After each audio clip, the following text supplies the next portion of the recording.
Hi everybody, welcome to our YouTube channel. Today we're going to do a short Q&A session with our owner and winemaker, Sean Allen, and our sommelier and sales manager, Alexa Weber. And we've gotten a couple questions already from folks out there, and so we'd love for you to continue to ask us questions. Our email is info@puddingriver.com.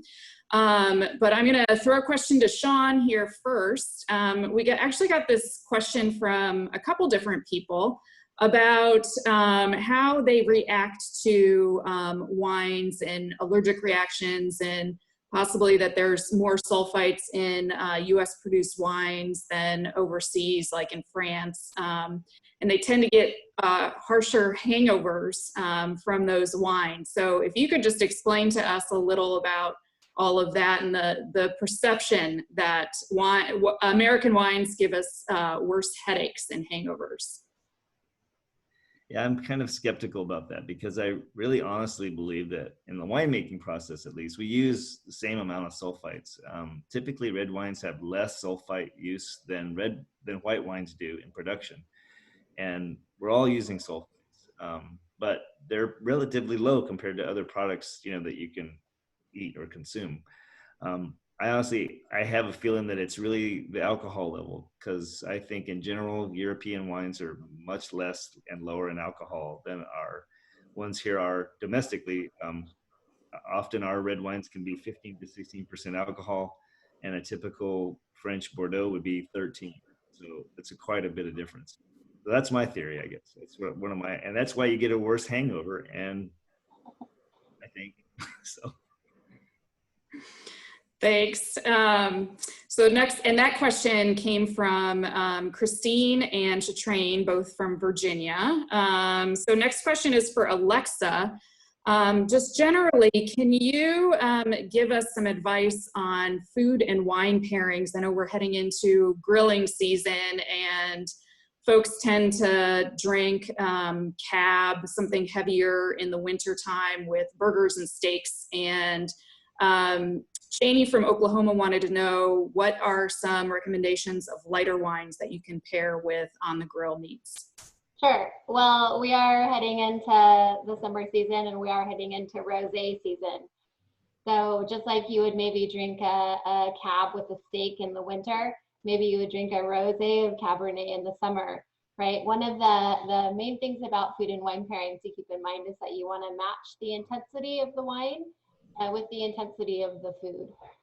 Also, that acidity is your friend. So wines with high acidity pair well with more foods kind of across the board. So when you're having a burger on the grill or a steak, you're like, man, I really want a glass of cab, but it's 90 degrees outside, then why don't you reach for a kind of richer, fuller bodied rosé, like a rosé of Cab, a rosé of Malbec, something like that. Really, you just want a richer fruit profile, but you don't want that big, heavy red wine. So rosé is perfect. Rosé all day. All day. And Sean, you guys were bottling rosé yesterday too, so hopefully everybody saw that video that you shot. Another question for you, Alexa. Mark from Washington, D.C.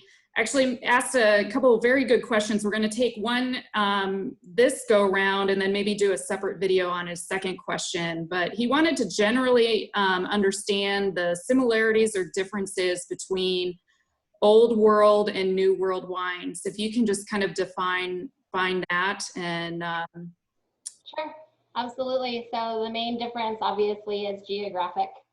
Old world essentially is everything from kind of the Middle East over through Western Europe. New world is everybody else.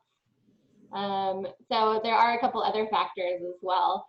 Generally, there are a lot of traditional winemaking practices in the old world. So you have winemaking that's been passed down from generation to generation, developed over a couple thousand years now, if not a little bit more. And then for new world, also terroir. If you've heard the French word terroir, that sort of is a broad term for soil type, climate, geology, kind of everything that goes into growing the vine.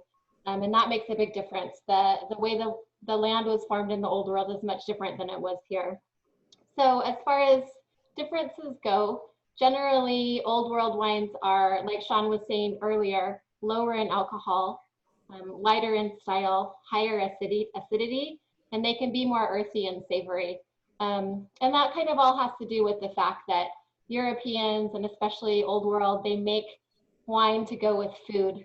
They don't just make wine to drink like we kind of do here. So generally in the new world— Nothing wrong with that, though. Yeah. So generally in the new world, the difference is that they're higher in alcohol, they're more fruit forward, and they're lower in acidity, right? Of course, there are exceptions to the rule. That's just kind of the general consensus. So there are some similarities, but for the most part, you can taste the difference. Thanks. And Sean, before we get to the rapid fire questions here, can you give us an idea of when bud break is going to happen? What do the vines look like? I just looked yesterday, they're like swelling. Normally it would be April 15th, but we've had a cold week. It was 33 degrees here this morning. Yikes. So I think the way it's going, it could be about the average. I was thinking we were going to be a week or two early, but now it's maybe next week we'll see something, but more likely on the average, looks like. Yeah. April 15th. April 15th. Maybe we'll have another video on that. So rapid fire before I let you guys go. So we've got 3 questions. Now that everybody is social distancing, spending a lot of time at home watching movies, streaming TV shows, binge watching, what is your favorite wine themed movie, Sean? I like A Good Year by Russell Crowe, with Russell Crowe. Yeah, that's one of my favorites. That's good. Alexa? I have to go with Bottle Shock because it has Chris Pine and Alan Rickman in it. And for most people, it's like, what was the Judgment of Paris, right? And that's so pivotal in the wine world, especially for New World wines, that it's a kind of funny way to portray that. I may own both of those movies. Right. Yeah. Both great. Okay, so 2 final questions. Your favorite overall varietal, and then your favorite Pudding River varietal. Sean, you can go first. I have to say Pinot Noir is my favorite varietal. We grow it here, and I love that wine. But right now, I'm loving our Chardonnay. We have a barrel fermented Chardonnay right now that's just terrific. And it's good for the binge watching and popcorn eating and all that. That's what my go-to is right now. Yeah. Alexa? So if I had unlimited cash flow and no kids, it would be champagne.